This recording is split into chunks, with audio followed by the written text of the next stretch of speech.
దేవుని వాక్యాన్ని వినడానికి ఆసక్తితో ఎదురు చూస్తున్న ఆయన ప్రియమైన పిల్లలైన మీ అందరికీ కూడా క్రీస్తునామంలో శుభాలు తెలియజేస్తూ, మరి ఈ సాయం వేళ మీరు చదువుకుంటున్న ఒక అంశాన్ని బైబిల్లో దేవుని గూర్చి, ఆయనకు సంబంధించిన పరిశుద్ధతను గూర్చి మీతో ముచ్చటించాలని ఆశపడుతున్నాను.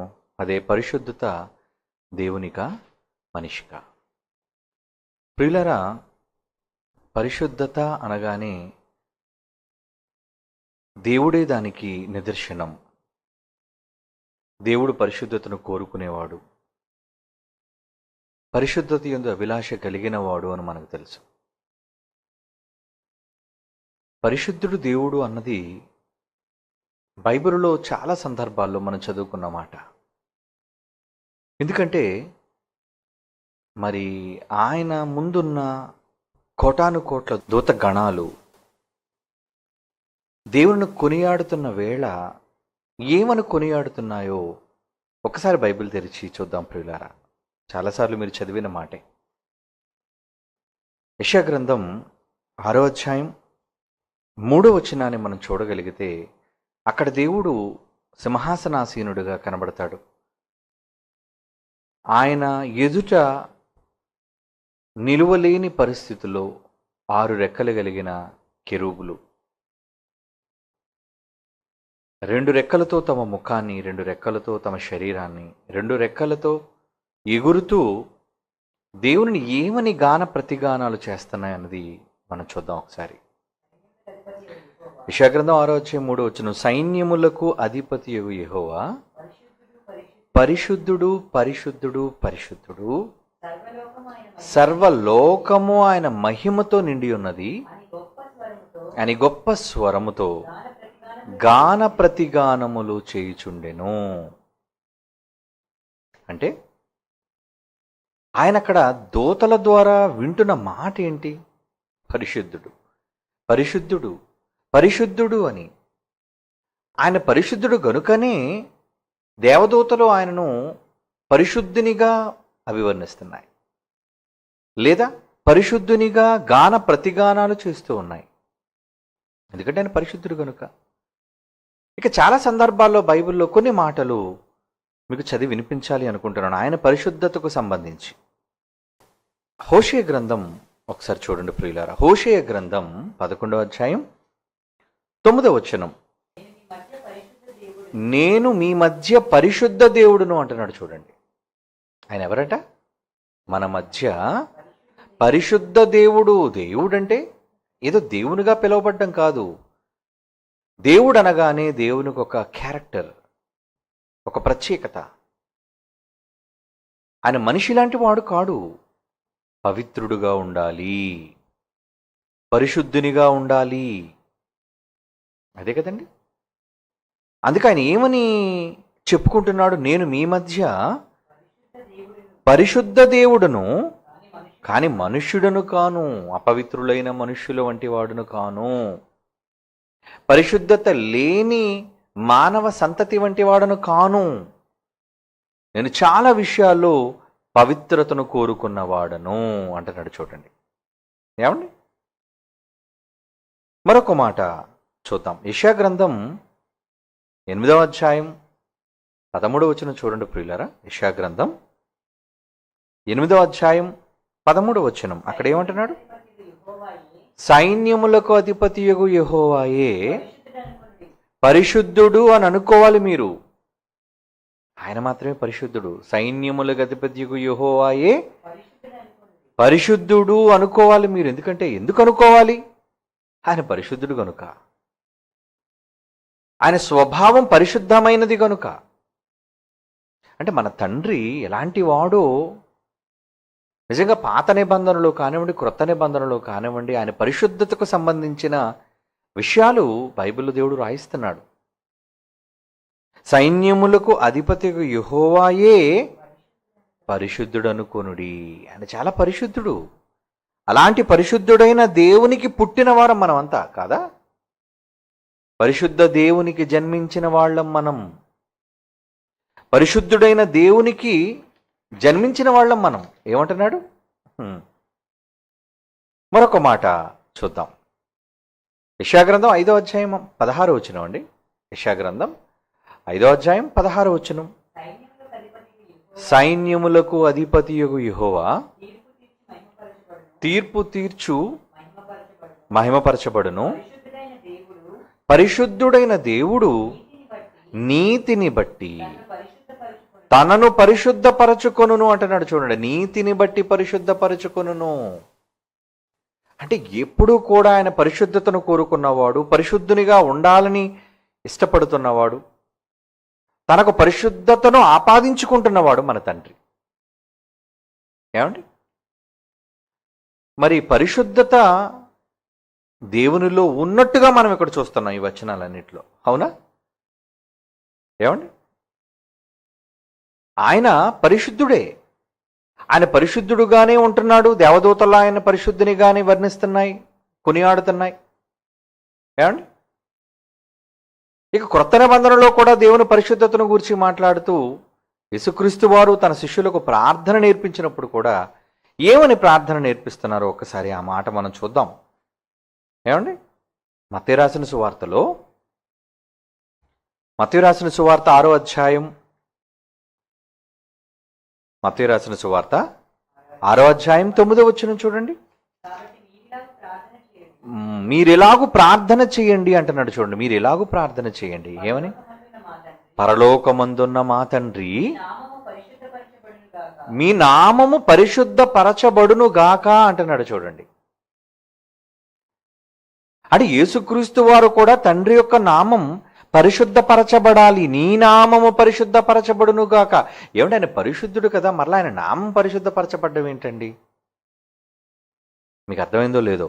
పరలోకమందున్న మా తండ్రి, నీ నామము పరిశుద్ధపరచబడును గాక అంటున్నాడంటే, అంటే పరిశుద్ధపరచటం అనేది ఏదో ఒక ప్రక్రియ ఉంది, అది పరిశుద్ధపరచబడాలి. మనందరికీ తండ్రి అయిన దేవుడు, ఆయనకంటూ ఒక నామం, యెహోవా సైన్యములకు అధిపతి, ఇలా రకరకాల నామాలు ఆయనకున్నాయి. ఆ నామము పరిశుద్ధపరచబడాలి అంటున్నాడు. చూడండి, అంటే తండ్రి అయిన దేవుని నామము పరిశుద్ధపరచబడవలసిన అవసరత ఉంది. మరి తండ్రి పరిశుద్ధుడే కదా, తను పరిశుద్ధునిగానే చెప్పుకుంటున్నాడు కదా.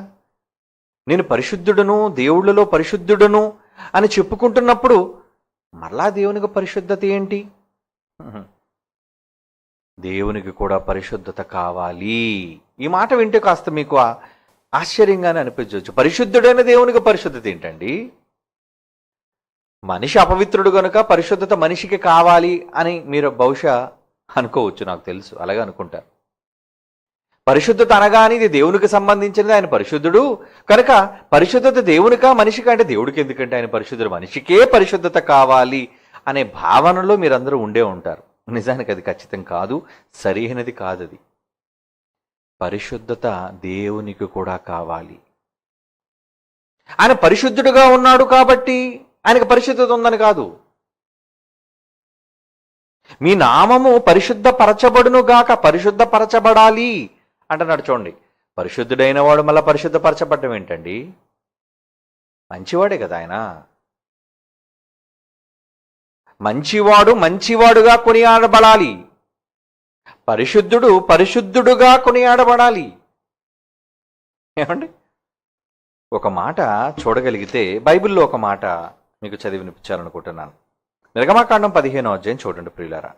నిర్గమాకాండం 15వ అధ్యాయం 11వ వచనం. నిర్గమాకాండం 15వ అధ్యాయం 11వ వచనం. యెహోవా, వేల్పులలో నీ వంటి వాడు ఎవడు? పరిశుద్ధతను బట్టి నీవు మహనీయుడువు. దేన్ని బట్టట? పరిశుద్ధతను బట్టి నీవు మహనీయుడువు. అంటే నీలో ఉన్న మహత్యం నీ పరిశుద్ధతది. ఏమండి, పరిశుద్ధులలో పరిశుద్ధతను బట్టి నీవు మహనీయుడువు. అంటే దేవుడు పరిశుద్ధుడేనా? పరిశుద్ధుడు కనుకనే దేవదూతలు కూడా పరిశుద్ధుడు పరిశుద్ధుడు పరిశుద్ధుడు అంటున్నాయి. నేను పరిశుద్ధుడును అని ఆయన చెప్పుకున్నాడు. ఏమండి, మునుపు మాటలో మనం చదువుకున్నట్లు సైన్యములకు అధిపతిగా యెహోవా పరిశుద్ధుడని మీరు అనుకోనండి అంటున్నాడు. అంటే ఆయన పరిశుద్ధుడుగా ఉన్నట్లు ఏమండి మనల్ని కూడా ఎలా ఉండమంటున్నాడు? ఒక మాట చూద్దాం. లేవియాకాండం 11వ అధ్యాయం 44వ వచనాన్ని చూడండి ప్రియులారా. లేవియాకాండం 11వ అధ్యాయం 44వ వచనం. నేను మీ దేవుడైన యెహోవాను, నేను పరిశుద్ధుడను గనుక మీరు కూడా పరిశుద్ధులుగా ఉండాలి అంటున్నాడు. చూడండి ఏమంటే ఆయన పరిశుద్ధుడు సరేనండి, మనలా పరిశుద్ధులుగా ఉండమంటున్నాడు ఎందుకు? మరి ఆయన పిల్లలు కదా. పరిశుద్ధునికి జన్మించిన వాళ్ళు పరిశుద్ధులుగానే ఉండాలి, రాజుకు జన్మించిన వాళ్ళు రాజులుగానే ఉండాలి. అవునా? దేవునికి సంబంధించిన వారు దేవుళ్ళుగానే ఉండాలి. అదే కదా బైబిల్. దేవుని కుమారుడు దేవుడు కావాలి, అవునా? రాజకుమారుడు రాజు కావాలి. మరి పరిశుద్ధుని కుమారుడు పరిశుద్ధుడు కావాలి. అందుకే తన మనస్సులోనున్న కోరికను ఆయన చెబుతున్నాడు మన పట్ల, మనుషుల పట్ల. ఏమని? లేవియాకాండం 11:44 అండి. నేను మీ దేవుడైన యెహోవాను, నేను పరిశుద్ధుడను గనుక మీరు కూడా ఖచ్చితంగా పరిశుద్ధులై ఉండునట్లు మిమ్మును మీరు పరిశుద్ధపరచుకొనవలను, మిమ్మును మీరు పరిశుద్ధపరచుకొనవలను. ఇప్పుడు మనల్ని కూడా పరిశుద్ధపరచుకోమంటున్నాడు కాబట్టి మనం ఎలా పరిశుద్ధపరచబడతాం? స్నానం చేయటం వల్ల, కొత్త బట్టలు వేసుకోవటం వల్ల, దేని వలన పరిశుద్ధత అనేది మనకు వస్తుంది? ఏమండి దేనిని బట్టి మనం పరిశుద్ధులుగా మనం మార్చబడగలం? క్రియలను బట్ట? ఏమండి మనుష్యులు తమ క్రియలను బట్టి వాళ్ళు ఉత్తములుగా పరిశుద్ధులుగా తీర్చబడగలరా అన్న విషయాన్ని మనం చాలా జాగ్రత్తగా ఆలోచించాలి. ఏమండి మనుష్యులు తమ క్రియలను బట్టి వాళ్ళు పరిశుద్ధులుగా వాళ్ళని మనం ఎంచవచ్చా? నీతిమంతుడు లేడు, ఒక్కడునూ లేడు. మనుషులను గురించి ఆయన అంటున్న మాట అండి. చాలాసార్లు మీరు చదువుకున్నారు కదా. రోమిలికి రాసిన పత్రిక ఒకసారి చూడండి. ఈ సందర్భంలో రోమిలికి రాసిన పత్రిక 3వ అధ్యాయం 11వ వచనం. రోమిలికి రాసిన పత్రిక 3వ అధ్యాయం 11వ వచనం. నీతిమంతుడు లేడు, ఒక్కడునూ లేడు, గ్రహించువాడు ఎవ్వడునూ లేడు. ఏమండి అంటే ఇక్కడ మాటల్లో నీతిమంతుడు లేడు, ఒక్కడునూ లేడంటే అంటే నీతిమంతులుగా కనబడటం లేదన్నమాట. దేవుడు పరిశుద్ధుడు గనుక, దేవుడు నీతిమంతుడు గనుక తన పిల్లలైన వారిని కూడా పరిశుద్ధులుగా నీతిమంతులుగా ఉండమంటున్నాడు. ఇప్పుడు పరిశుద్ధత దేవునికి ఉంది, పరిశుద్ధత దేవునికి ఉంది. మరి ఆయన పిల్లలు అయిన వారికి భూమి మీద ఉన్న కోట్ల మందికి ఆ పరిశుద్ధత ఉందా? పరిశుద్ధతతో మాకేం పనండి? ఏమండి పరిశుద్ధతతో మాకేం పని? మేము పరిశుద్ధులుగా ఉండటం వల్ల ఉపయోగం ఏంటి అని కూడా మీరు అనుకోవచ్చు ఒకవేళ. అందుకు ఒక మాట బైబిల్ నుంచి ఈ సందర్భంలో మీరు చదవాలని నేను కోరుకుంటున్నాను. ఏంటంటే నిజంగా మనం పరిశుద్ధులుగా ఉండాలి అంటే, ఏమండి నిజముగా మనం పరిశుద్ధులుగా ఉండాలి అంటే దేవుడు అంటున్న మాట ఈ సందర్భంలో మీరు చదవాలి. ఏంటది? ఒక మాట యెహెజ్కేలు గ్రంథం చూడండి. యెహెజ్కేలు గ్రంథం 38వ అధ్యాయం 23వ వచనం చూడండి. యెహెజ్కేలు గ్రంథం 38వ అధ్యాయం 23వ వచనం. నేను యెహోవానై ఉన్నానని అన్యజనులు అనేకులు తెలుసుకొనున్నట్లు నేను ఘనత వహించి నన్ను పరిశుద్ధపరచుకొని వారి ఎదుట నన్ను నేను తెలియపరుచుకొందును అంటున్నాడు. చూడండి మరలా చదువుతాం మాట. నేను యెహోవానై ఉన్నానని అన్యజనులు, నన్ను నమ్మని వారు, దేవుడుగా నన్ను గుర్తించని వాళ్ళు తెలుసుకోవాలి. అక్కడ నాకు ముఖ్యమైనది అదే. నేను ఘనత రావాలి వాళ్ళ మధ్య, నాకు నన్ను పరిశుద్ధపరుచుకొని వారి ఎదుట నన్ను తెలియపరుచుకొందును. ఈ మాట మీరు చాలా జాగ్రత్తగా చదివి ఆలోచించాలి. ఏంటంటే దేవుడు తన్ను ఎలా పరిశుద్ధపరుచుకుంటున్నాడు అనేది ఇక్కడ రాయబడుతుంది. చూడండి ఆయన పరిశుద్ధుడు, పరిశుద్ధంగా ఉండడానికి ఇష్టపడుతున్నాడు, మనల్ని కూడా పరిశుద్ధులుగా ఉండమని చెబుతున్నాడు. ఇంతకీ ఇప్పుడు దేవుడు పరిశుద్ధుడిగా ఉండడానికి ఆయన ఏం చేయాలనుకుంటున్నాడో ప్రవక్త ద్వారా చెప్పిస్తున్నాడు. చూడండి, నేను యెహోవానై ఉన్నానని నన్ను నమ్మని వారు తెలుసుకొనున్నట్లు, అనేకులు తెలుసుకొనున్నట్లు, వాళ్ళు తెలుసుకోవటం వల్ల నాకు ఘనత అన్నది రావాలి గనుక నేను ఘనతను వహించి నన్ను పరిశుద్ధపరుచుకొని, అంటే అన్యజనులు నన్ను ఎరుగని వారు నన్ను తెలుసుకోవటం వలన నాకు ఘనత వస్తుంది, ఆ ఘనతలో నేను పరిశుద్ధపరచబడుతున్నాను అంటున్నాడు. చూడండి, అర్థమవుతుందా? మళ్ళా చెప్తాను నేను. అన్యజనులైన వారు, యెహోవాను ఎరుగని వారు యెహోవా యొక్క గొప్పతనాన్ని, ఆయన యొక్క దైవత్వాన్ని, ఆయన యొక్క స్వభావాన్ని తెలుసుకొని, అందులో కొద్దిమంది కాదు అనేకులు తెలుసుకున్నట్లు నేను ఘనత వహించి, నేను చాలా గొప్పవాణ్ణి అని వారు తెలుసుకోవాలి. అలా వారు తెలుసుకోవటంలో నన్ను నేను పరిశుద్ధునుగా వారి ఎదుట నన్ను తెలియపరుచుకుందును అంటున్నాడు. చూడండి, ఆయన గురించిన ప్రకటన ఆయనే చేసుకుంటున్నాడండి. అంటే తన్ను ఎరుగని వారికి ఆయన గొప్పతనం పరిచయం కావాలి. దేవుని మనస్సిది. ఆయన పరిశుద్ధుడిగా ఉన్నాడు, కానీ ఆయన పరిశుద్ధత ఎంతమందికి తెలుసు? ఇక్కడ దేవుడు పరిశుద్ధుడిగా ఉన్నాడా లేడా అన్నది కాదు, ఆయన పరిశుద్ధుడే.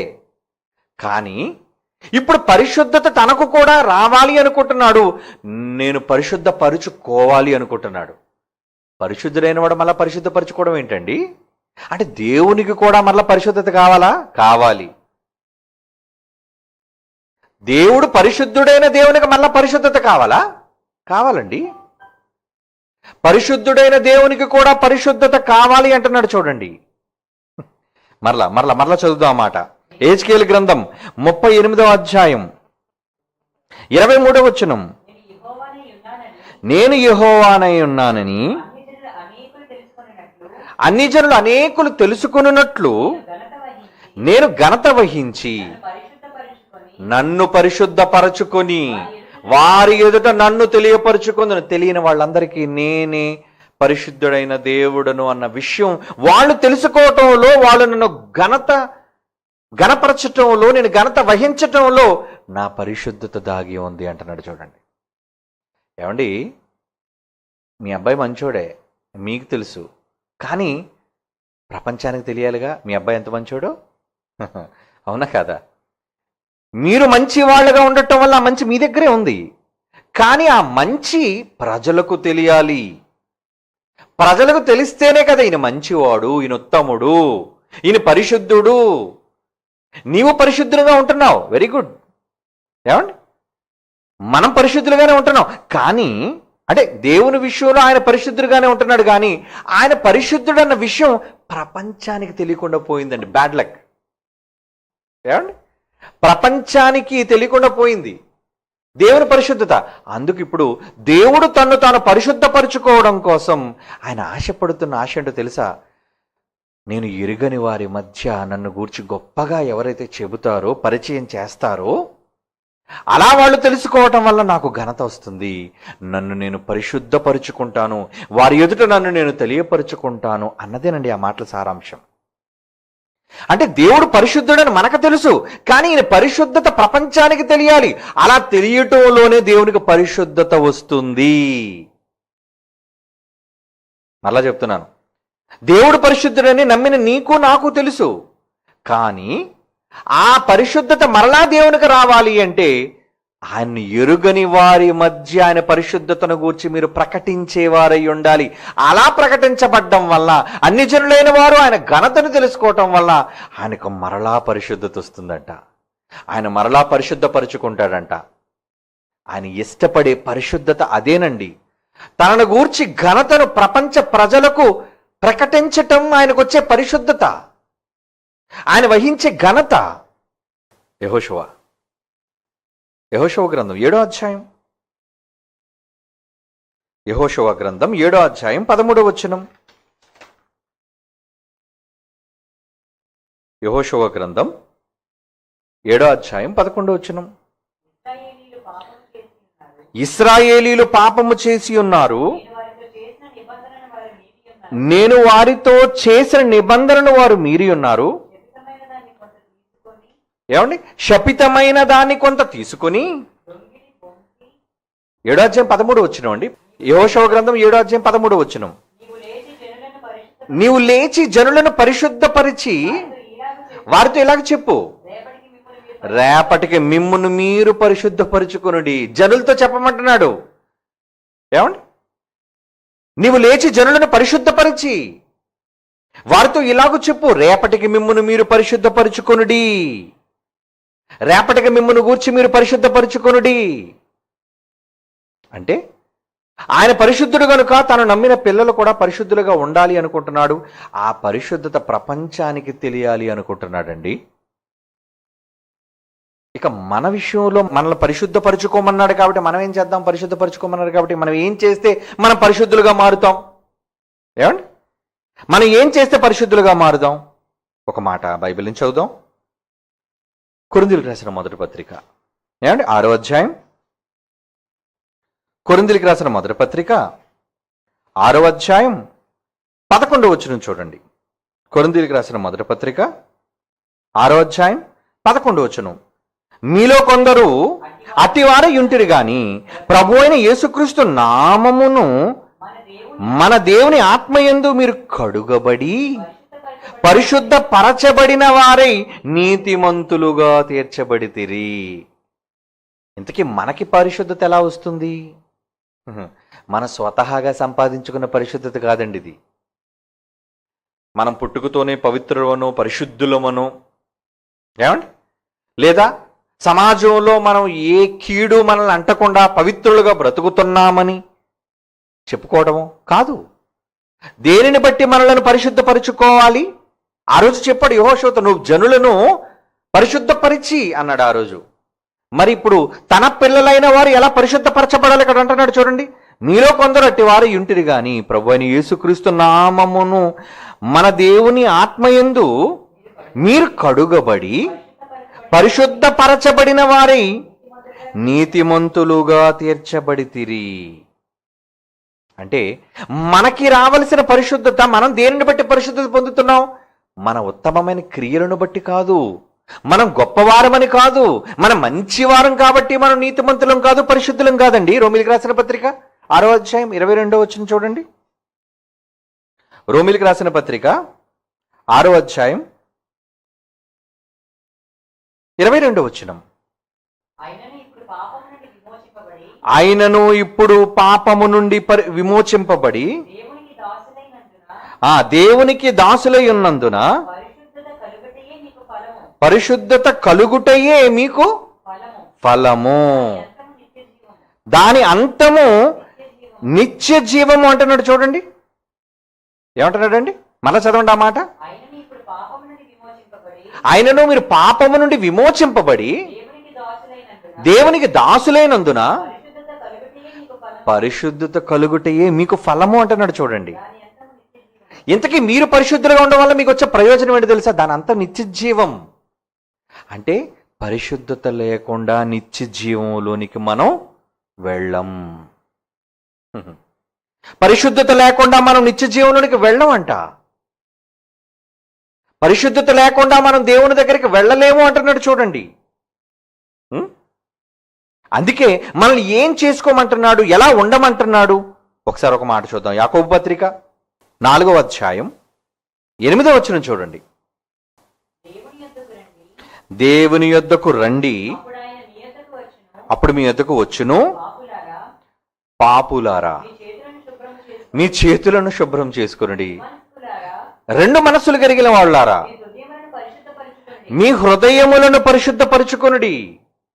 ఇక్కడ ఏమంటున్నాడండి? మీరు దేవుని దగ్గరకు రండి, అప్పుడైనా మీ దగ్గరకు వస్తాడు. పాపులారా అంటే పాపులమే, మనం పాపులమే. పాపులారా, మీ చేతులను శుభ్రము చేసుకొనుడి. ద్విమనస్కులారా, మీ హృదయములను పరిశుద్ధపరచుకొనుడి. అంటే ద్విమనస్కులు, రెండు మనస్సులు కలిగిన వాళ్ళు ఆయన ఎదుట పరిశుద్ధత లేనివారు. రెండు ఆలోచనలతో ఉన్నవారు, రెండు మనస్సులతో ఉన్నవారు, స్థిరమైన నిర్ణయం దేవుని పట్ల లేని వారు, అస్థిరులుగా ఉన్నవాళ్ళు, వీళ్ళందరూ కూడా పరిశుద్ధతను కోల్పోయిన వారే. కనుక ఆయన ఏమంటున్నాడు? ద్విమనస్కులారా, మీ హృదయములను పరిశుద్ధపరుచుకొనుడి.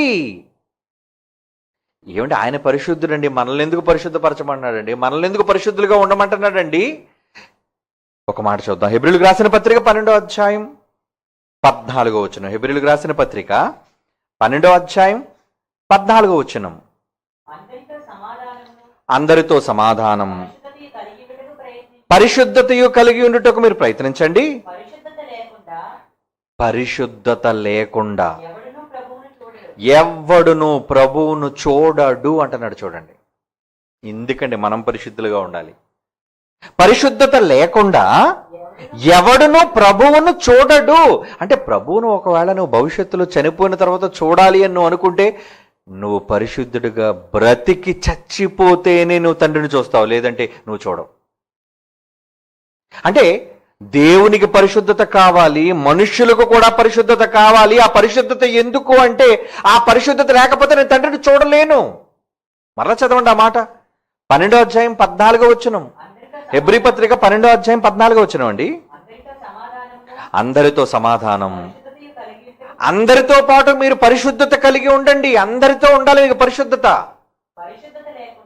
ఆ పరిశుద్ధత అందరితో మీకు లేకుండా ఎవడును ప్రభువును చూడు. అంటే మీ మనస్సులో ద్విమనస్కులుగా ఉన్న, కల్మషంతో నిండిపోయిన, మీ మనస్సులో ఏదో మనస్సులో పెట్టుకొని ఏది మాట్లాడుతున్నా. అప్పుడప్పుడు చూడండి, మనుషులు బయటకు నవ్వుతూ పలకరిస్తూ మాట్లాడతారు, కానీ మనసులో ఏదో తెలియని కల్మషం బయటికి చెప్పరు. ఒక వ్యక్తి మీద పగ, ఒక వ్యక్తి మీద ద్వేషం. ఆ ద్వేషాన్ని, ఆ పగని వాళ్ళ మనస్సులో దాచుకుంటారంటే దేవుని ఎదుట కల్మషంతో నిండిపోయింది వాళ్ళ మనస్సు. నీకేమనుంటే, ద్వేషం ఉంటే వెంటనే పిలిపించి ముఖాముఖిగా మాట్లాడు. ఆ వ్యక్తిని నువ్వు ముఖాముఖిగా మాట్లాడు, చెప్పు. కానీ మనస్సులో ఒకవేళ నువ్వు దాచుకుంటే నీ మనసు కల్మషంతో నిండిపోయింది అన్నమాట. కనుక రెండు మనస్సులు వద్దు, ద్విమనస్కులుగా ఉండొద్దు. ఒకే ఒక్క మనస్సుతో నువ్వేం చేయాలి? పరిశుద్ధతగా అందరితో ఉండాలి. నువ్వు అందరితో పరిశుద్ధతతో ఉండగలుగుతున్నావా? నువ్వు అందరితో పరిశుద్ధంగా ఉండగలుగుతున్నావా? నువ్వు అందరితో ఒకళ్ళు పరిశుద్ధంగా లేకపోతే అక్కడ ఏమంటున్నాడు దేవుడు? పరిశుద్ధత లేకుండా ఎవ్వడు, ఎనీబడి, ప్రపంచంలో ఎవరైనా, మనిషిగా పుట్టిన వాడు ఎవరైనా సరే దేవుణ్ణి చూడాలి అంటే వాడు పరిశుద్ధుడిగా, పవిత్రుడిగా ఉండక తప్పదు. పరిశుద్ధుడిగా ఉంటేనే వాడు చూస్తాడు దేవుణ్ణి. అంటే ఇప్పుడు దేవుణ్ణి చూడడానికి మనకు పరిశుద్ధత అంత అవసరం అండి? అవునండి, చాలా అత్యవసరం మనకి. లేదంటే దేవుని మనం చూడలేం. దేవుని మనం చూడలేమండి. కనుక దేవుడు నిజంగా చూడాలి అనుకుంటే మీరు పరిశుద్ధులుగా ఉండడానికి ప్రయత్నం చేయాలి. కనుక ఇప్పుడు పరిశుద్ధత దేవునికా మనుష్యులకా? దేవునికి కావాలి, మనుష్యులకు కూడా పరిశుద్ధత కావాలి. మనుష్యులకు కూడా పరిశుద్ధత కావాలి. మరి ఇప్పుడు ఇంతకీ దేవుని పరిశుద్ధునిగా చేయటం ఏంటి? దేవుని పరిశుద్ధునిగా మనం చెప్పటం ఏంటి? బైబిల్లో ఒక మంచి మాట చదువుకుందాం. ఏమండి? యెషయా గ్రంథం 29వ అధ్యాయం 23వ వచనం చూడండి. యెషయా గ్రంథం 29వ అధ్యాయం 23వ వచనం. యెషయా గ్రంథం 29వ అధ్యాయం 23వ వచనం. నా నామమున పరిశుద్ధపరచుదురు, యాకోబు పరిశుద్ధ దేవుని పరిశుద్ధపరచుదురు. దేవదూతలు పరిశుద్ధపరచడం కాదండి, పరిశుద్ధులైన మీరు ద్విమనస్కులుగా లేకుండా, ఏమండి, అందరితో పరిశుద్ధతతో ఉంటూ పరిశుద్ధులుగా ఉన్న మీరు యాకోబు పరిశుద్ధుని అంటే దేవుణ్ణి, యాకోబు పరిశుద్ధ దేవునిని పరిశుద్ధపరుచుదురు. దేవుణ్ణి మరలా పరిశుద్ధపరచడం ఏంటండి? దేవుణ్ణి పరిశుద్ధపరచడం ఏంటండి? పరిశుద్ధులుగా మారిన వాడే పరిశుద్ధపరచాలి. పరిశుద్ధులుగా ఉన్నవాళ్లే పరిశుద్ధపరచాలి. ఎవరిని పరిశుద్ధపరచాలి? దేవుణ్ణి. దేవుణ్ణి మరలా చదవండి అతను ఆ మాట. అతని సంతానపు వారు తమ మధ్య నేను చేయు కార్యమును చూచున్నప్పుడు నా నామమును పరిశుద్ధపరుచుదురు. యాకోబు పరిశుద్ధ దేవుని పరిశుద్ధపరుచుదురు. అంటే మన తండ్రి నామాన్ని మనం ఘనపరిచేవారముగా, పరిశుద్ధపరిచే వాళ్ళంగా మనం ఉండాలండి. ఆయన నామానికి కీర్తి తెచ్చేవాళ్ళముగా, ఆయన నామానికి పరిశుద్ధపరిచే వాళ్ళంగా మనం ఉండాలి. అంటే పరిశుద్ధులే దేవుని పరిశుద్ధునికి పరిశుద్ధతను తీసుకొని రాగలరు. పరిశుద్ధులైన వారే దేవుని పరిశుద్ధపరచగలరు. అంటే దేవునికి కూడా పరిశుద్ధత కావాలి. ఆయన పరిశుద్ధుడు, ఆయనకు తెలుసు, మనకు తెలుసు. కానీ ఆయన పరిశుద్ధత ప్రపంచానికి ప్రకటించే వాళ్ళు ఎవరు? పరిశుద్ధులు కావాలి. పరిశుద్ధత దేవునికి కావాలి, పరిశుద్ధత మనుషులకు కావాలి. పరిశుద్ధత పొందిన మనుషులు దేవుని పరిశుద్ధపరచాలి. అది ఈ మాటలోని సారాంశం అదేనండి. యాకోబు పరిశుద్ధ దేవునిని వాళ్ళు పరిశుద్ధపరచాలి అంటున్నాడు. చూడండి, నా నామం పరిశుద్ధపరచుదురు. ఎందుకు పరిశుద్ధపరిచేది ఎవరు? ఎవరండి పరిశుద్ధపరిచేది? మనమే. భూమి మీద ఆయన నామాన్ని పరిశుద్ధపరిచేది మనమే. ఎలా?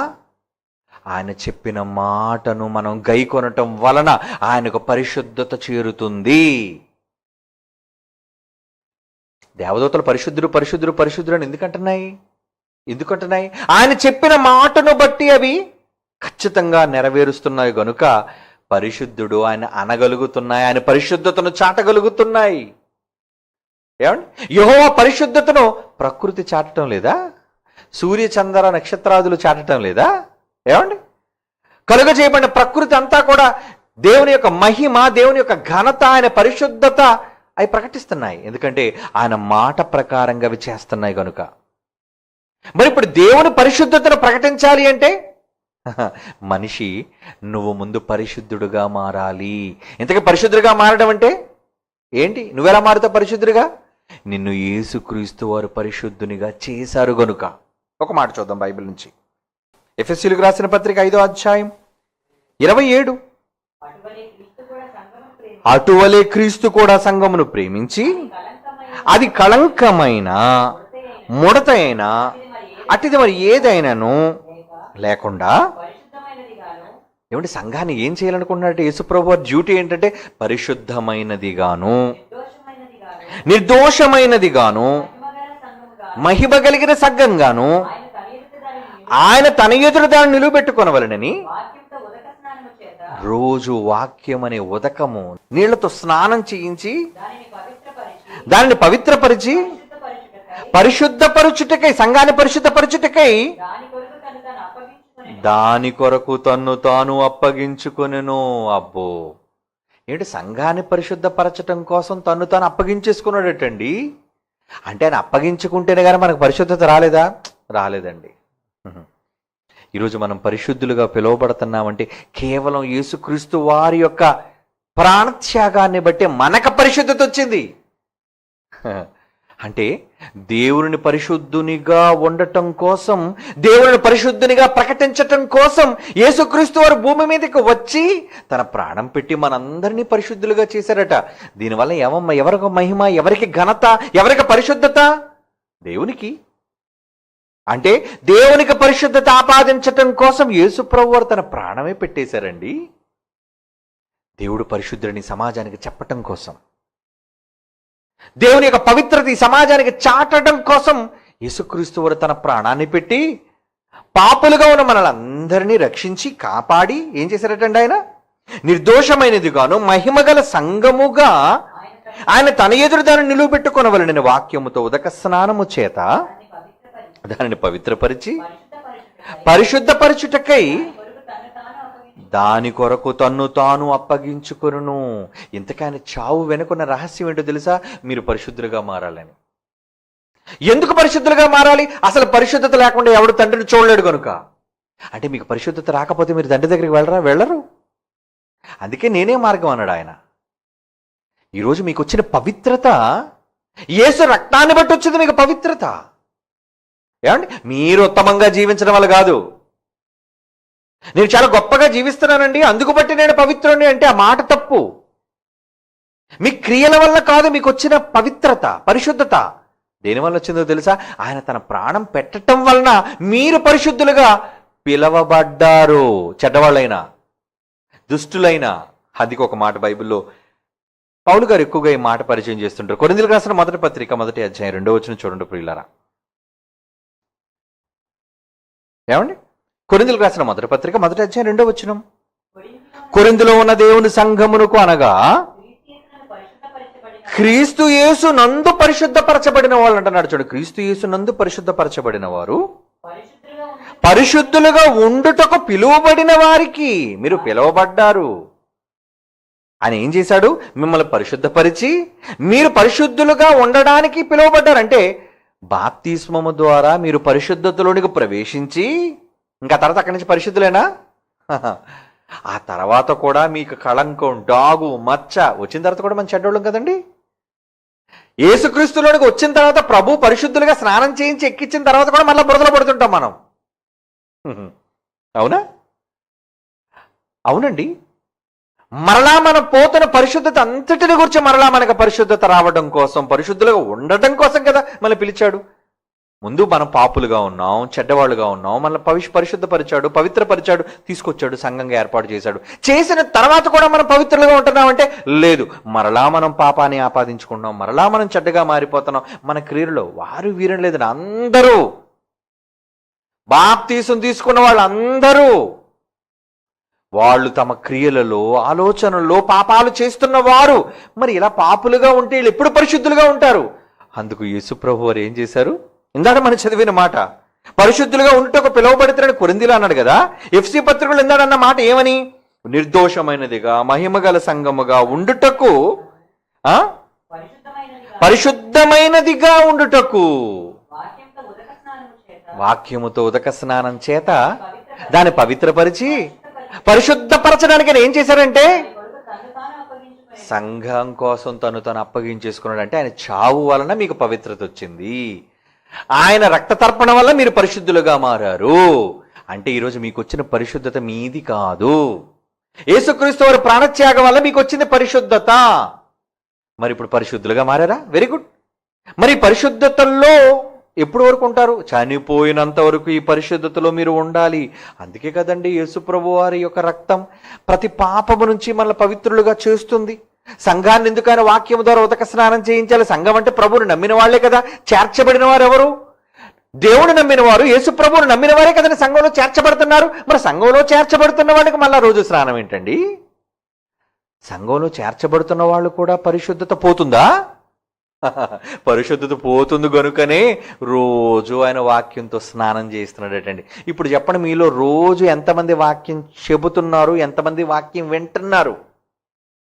మీరు వాక్యం వినటం మానేసినా, వాక్యం చదవటం మానేసినా మీకు స్నానం లేదు. మీరు పరిశుద్ధతతో మీరు ఉండరు. ఎందుకంటే వాక్యమే మిమ్మల్ని పరిశుద్ధులుగా చేస్తుంది, వాక్యమే మిమ్మల్ని పవిత్రులుగా చేస్తుంది. అదే కదా ఉదక స్నానం. వాక్యం అనే నీరుతో మిమ్మల్ని స్నానం చేయిస్తున్నాడు. అందుకోసం ఆయన చనిపోయాడు. ఆయన చనిపోయింది అందుకే. ఒక్కసారి చనిపోయాడు ఆయన, కానీ ఆయన రక్తం ప్రతిసారి మిమ్మల్ని కడుగుతుంది. ఆదివారం తీసుకుంటుంది ఏంటి? రక్తం. అవునా? దేవునితో వెలుగులో ఉన్నప్పుడు మీకు కావాల్సింది రక్తం. అవునా? సంఘముగా వచ్చేశారు, క్రీస్తునామాన్ని ధరించేసుకున్నారు. ఏమండి?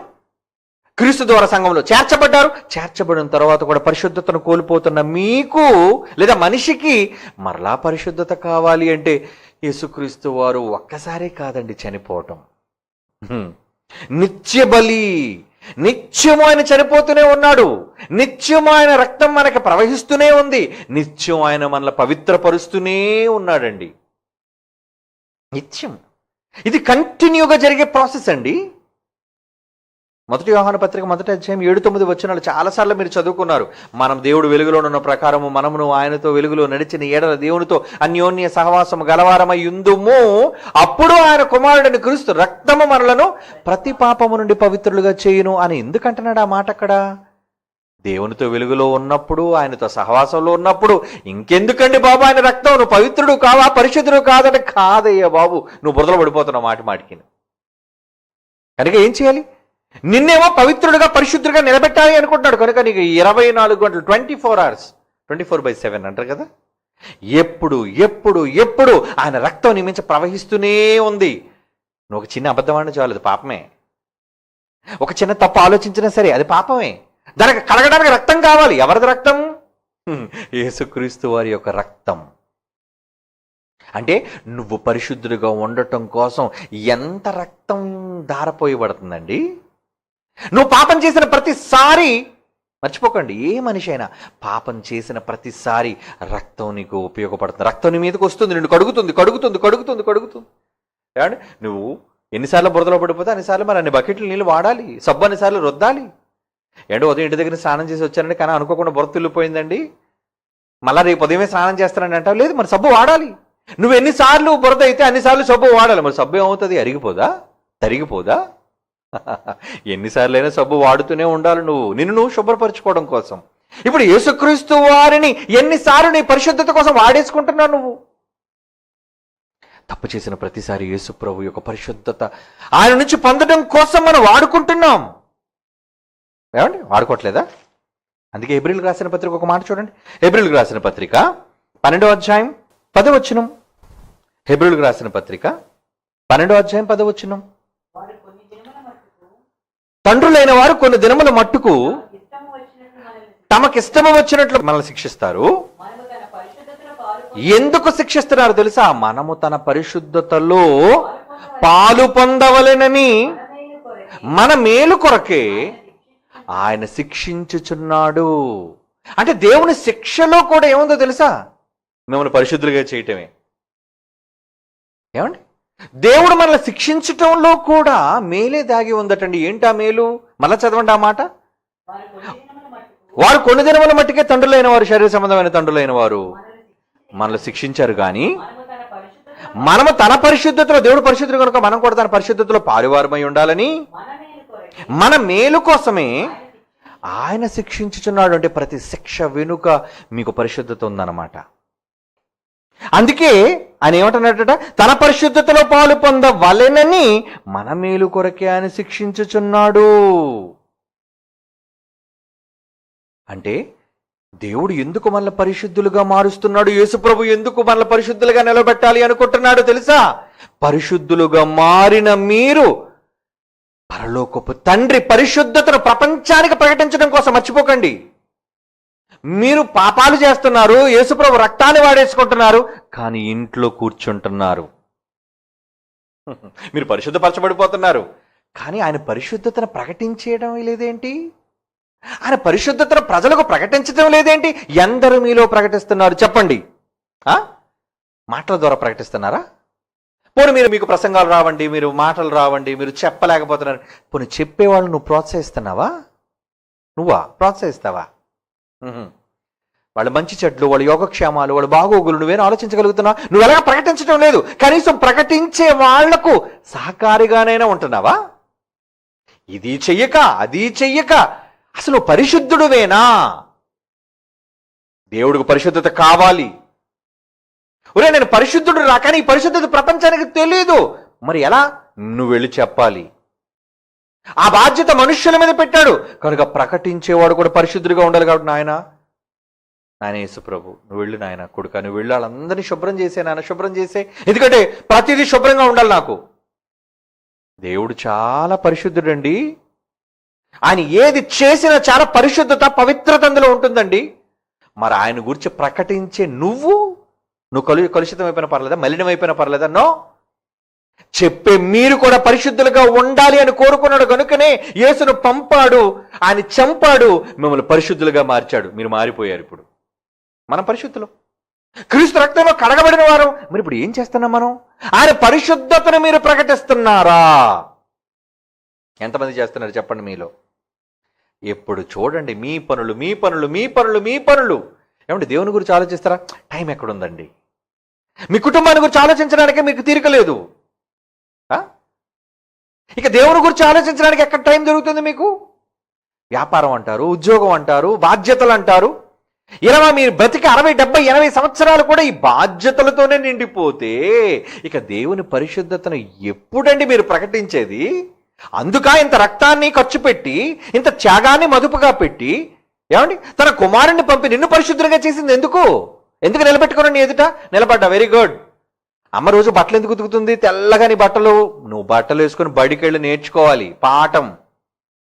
నువ్వు బట్టలు వేసుకున్న తర్వాత ఊరి మీదకి పోవడానికి కాదు నేను పరిశుద్ధుడిగా దేవుడు నిలబెట్టింది.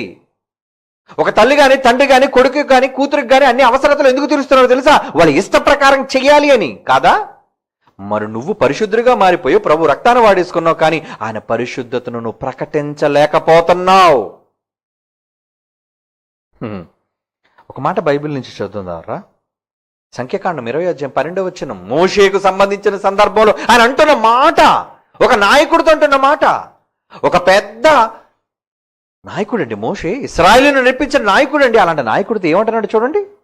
మోషే అహరోనును పిలిచాడు. సంఖ్యాకాండం 20:12 నుంచి అండి. అప్పుడు మోషే అహరోనులతో యెహోవా ఏమంటున్నాడండి? మీరు ఇశ్రాయేలీల కన్నుల ఎదుట నా పరిశుద్ధతను సన్మానించినట్లు నన్ను నమ్ముకోలేదు మీరు.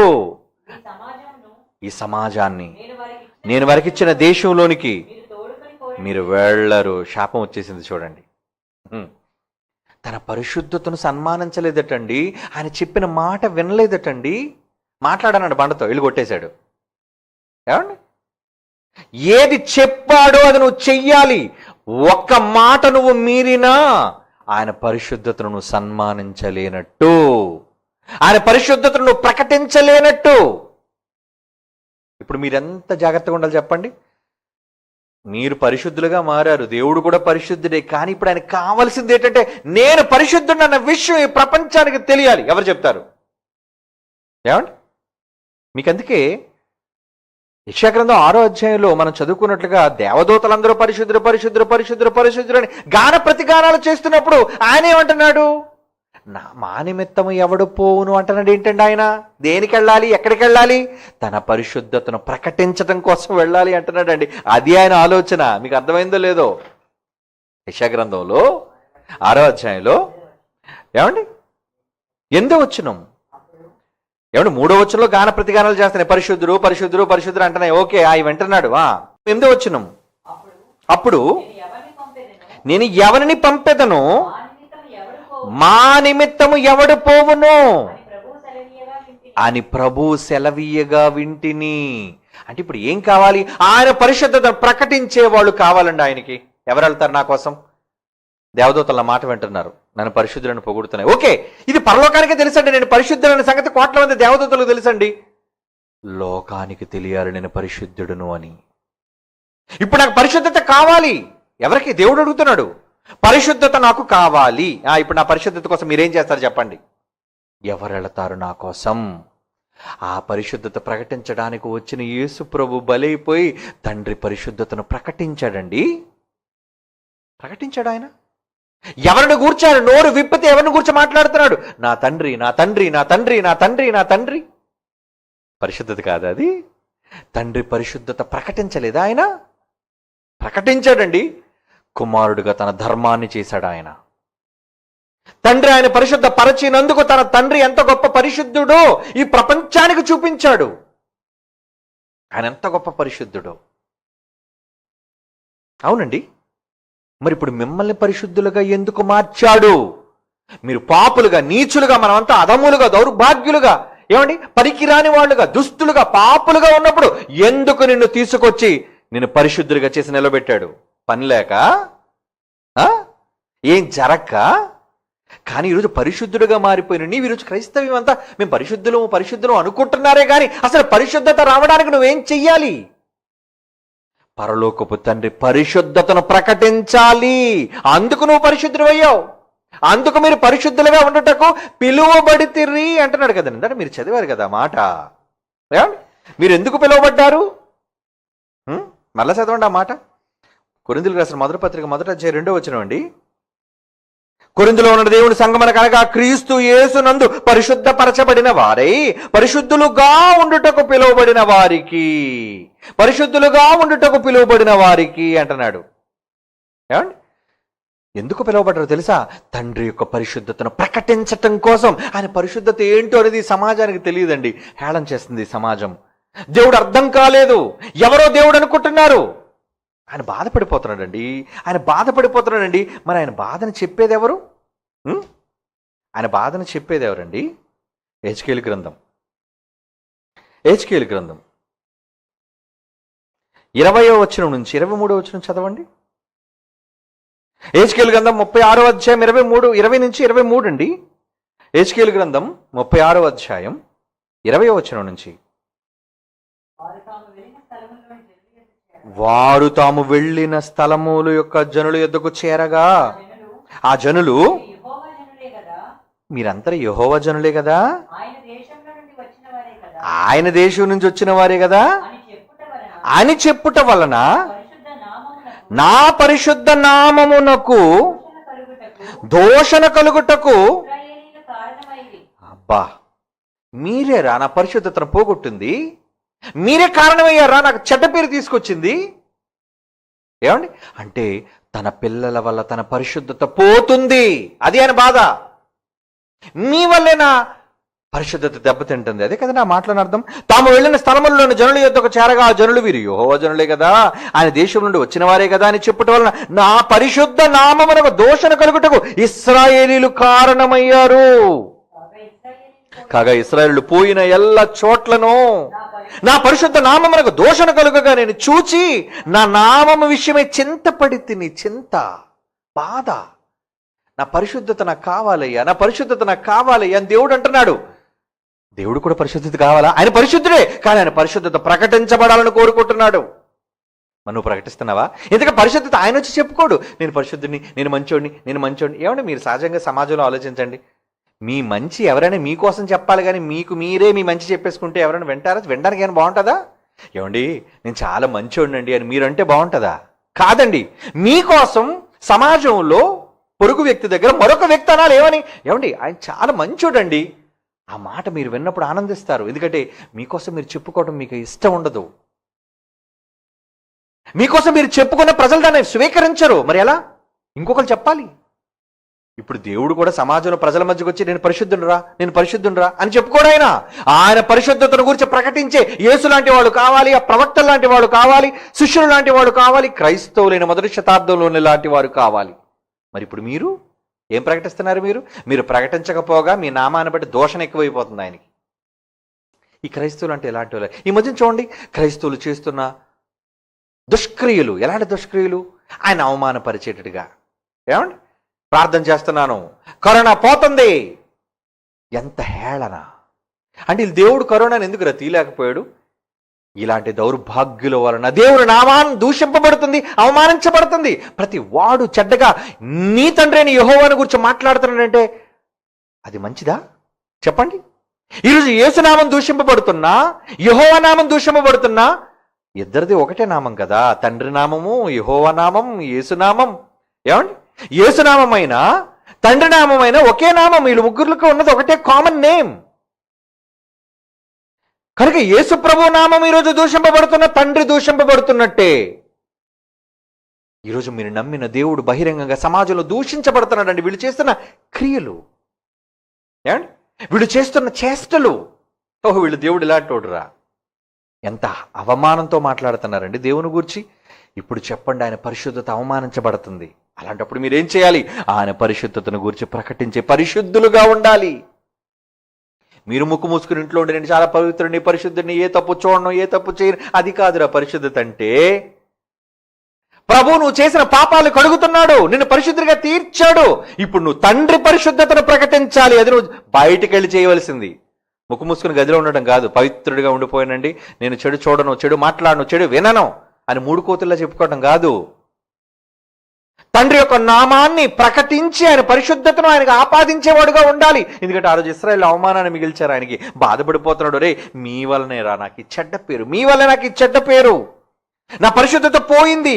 21వ వచనం, కాగా ఇశ్రాయేలు పోయిన ఎల్ల చోట్లను నా పరిశుద్ధ నామమునకు దోషణ కలుగుగా నేను చూచి నా నామం విషయమే చింతపడి తిని.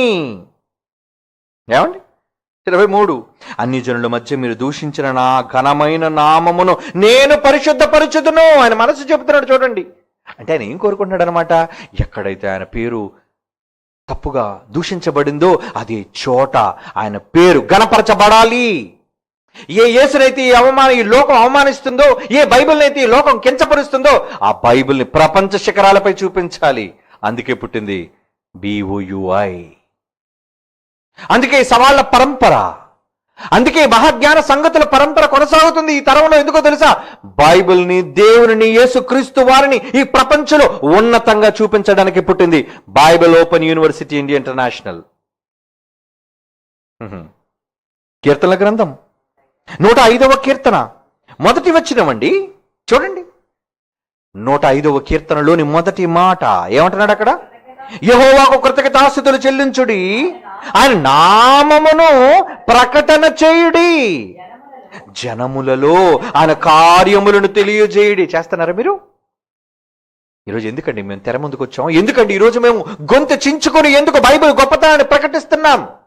ఎవడండి అంతకుముందు శాస్త్రవేత్తల్ని సవాలు చేసిన వాడు? ఎవడండి శాస్త్రవేత్తలను తొక్కుతానన్నవాడు? ఎవడండి బైబిల్ కన్నా మించిన గ్రంథం ఈ ప్రపంచంలో లేదని ఎవరండి ఎలుగెత్తి చెబుతున్నారు? ఈ తరంలోని వాళ్ళు తప్ప మరి మిగిలిన వాళ్ళందరూ సొంత భజన చేసుకునే వాళ్ళు, స్వలాభాన్ని అపేక్షించే వాళ్ళు, తమ సొంత ఘనతను ప్రజల మధ్య కోరుకునే వాళ్ళు. నేను గొప్పనవ్వాలి, నేను గొప్పనవ్వాలి. రే, నువ్వు గొప్పడవడం కాదురా, నిన్ను పుట్టించిన కన్న తండ్రి గొప్పతనాన్ని సమాజానికి చెప్పు చేతనైతే. అది చేత కాదు.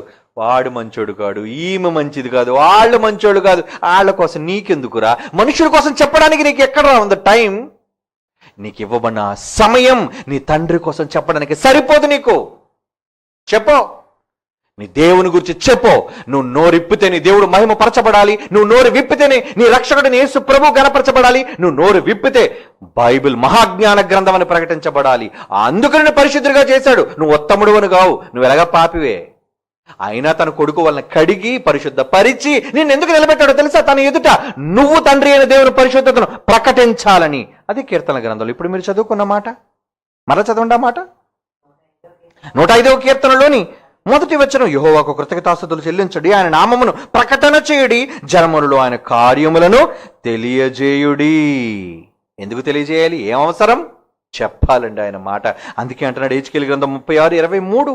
హెజ్కేలు గ్రంథం 36:23 అన్యజనుల మధ్య మీరు దూషించిన నా నామమును ఘనపరచు, నా నామమును నేను పరిశుద్ధపరచుదును. వారి ఎదుట మీ యందు నేను నన్ను పరిశుద్ధునిగా చేసుకొనగా నేను ప్రభువుకు యెహోవానని వారు తెలుసుకుందురు. ఇదే ప్రభువుకు యెహోవా వాక్కు. మన తండ్రి కోరికండి అది. ఆయన పరిశుద్ధుడు అన్న సంగతి పరలోకానికి తెలుసు. భూమి మీద ఉన్న 750 కోట్లకు పైగా విస్తరించిన ఈ మానవాళికి తెలుసా? తెలీదు చాలా మందికి. బైబిల్ ఎంత గొప్ప జ్ఞాన గ్రంథమో, యేసు ప్రభు ఎంత మహాదేవుడో, ఆయనను పంపించిన కన్న తండ్రి ఎంత గొప్పవాడో ఎవరండి ఈ ప్రపంచానికి చెబుతున్నారు? ఈ తరంలో చెప్పాలి. అందుకే నన్ను పరిశుద్ధుడిగా చేశాడు, అందుకే నన్ను పవిత్రుడిగా నిలబెట్టాడు. తన పరిశుద్ధత కావాలి అని కోరుకున్నాడు. నేను కోల్పోయాను రా, నా పరిశుద్ధత అంతా కోల్పోయాను రా, కనుక నా పరిశుద్ధతను చెప్పేవాడు ఎవరు అడతారు నా కోసం? అడుగుతున్నాడు దేవుడు. ఈ తరంలో మేము వచ్చాం ఆయన కోసం చెప్పడానికి. ఎక్కడ మాట్లాడినా, ఎప్పుడు మాట్లాడినా బైబిల్ మహాజ్ఞాన గ్రంథం అని చెప్పడమే మా ధ్యేయం. యేసు ప్రభు నిజమైన దేవుడు, లోక రక్షకుడిని చెప్పడమే మా ధ్యేయం. ఆయన పంపించిన పరలోకమందున్న తండ్రి, ఆకాశమందు నిజమైన దేవుడిని ప్రకటించడం మా కర్తవ్యం. పరిశుద్ధత ఆయనకు కావాలి. ఆయన పరిశుద్ధుడిగా ఉండాలని కోరుకుంటున్నాడు. అందుకే నిన్ను పరిశుద్ధునిగా చేశాడు. పాపివైనా సరే, నిజంగా మనం పాపులమైనా మళ్ళీ పరిశుద్ధులుగా ఎందుకు నిలవబెట్టుకుని మార్చుకున్నాడో తెలుసా? ఆయన పరిశుద్ధతను ప్రకటించడానికి నీకు కూడా పరిశుద్ధత కావాలి. కనుక మనం కూడా పరిశుద్ధులుగా ఉంటేనేనండి ఆయనను గణపరిచేది. ఆయన మాటల్లోని ఎంత జాలి కనబడుతుంది, ఆయన మాటల్లోని ఎంత ఆవేదన కనబడుతుందండి. నిజంగా 23వ వచనంలో చదువుతున్న ఆ మాట, అన్యజనుల మధ్య మీరు దూషించిన నా నామమును, ఘనమైన నా నామమును నేనే పరిశుద్ధపరుచుకొందును. ఎలా? వారి ఎదుట మీ యందు నేను నన్ను పరిశుద్ధపరుచుకొనగా నేను ప్రభువుకు యెహోవానని వారు తెలుసుకొందురు. ఇదే నా మనసు, ఇదే నా వాక్కు అంటున్నాడండి తండ్రి. మీ పరలోకపు తండ్రి ఘనత పోయిందండి. అందుకే పరలోకమందున నీ నామము పరిశుద్ధపరచబడును గాక, మీ నామం పరిశుద్ధపరచబడును గాక అని యేసుప్రభు ఎందుకన్నాడు? అక్కడ పరిశుద్ధపరచబడుతుంది పరలోకంలో, కానీ భూమి మీద నువ్వు పరిశుద్ధపరచాలి. కనుక పరిశుద్ధత దేవునికి కావాలి. ఆల్రెడీ మనుషులందరికీ పరిశుద్ధత రావాలి. పరిశుద్ధత వచ్చిన మనిషి దేవుని యొక్క పరిశుద్ధతను ప్రకటించి ఆయనను పరిశుద్ధునిగా, గొప్ప వ్యక్తిగా నిలవబెట్టాలి ఈ సమాజంలో. అదే కుమారుడిగా నీ కర్తవ్యం. అందుకు నిన్ను పవిత్రుడిగా, పరిశుద్ధుడిగా మార్చుకున్నాడు ఆయన. మారిన నువ్వు ఆయన పరిశుద్ధతను గురించి చెప్పవా? దూషింపబడుతున్న నామాన్ని నువ్వు ప్రజల మధ్య కీర్తించవా? కీర్తించాలి. అదే మన ధ్యేయం, అదే మన ధర్మం, అదే మన కర్తవ్యం. మర్చిపోకండి. God bless you.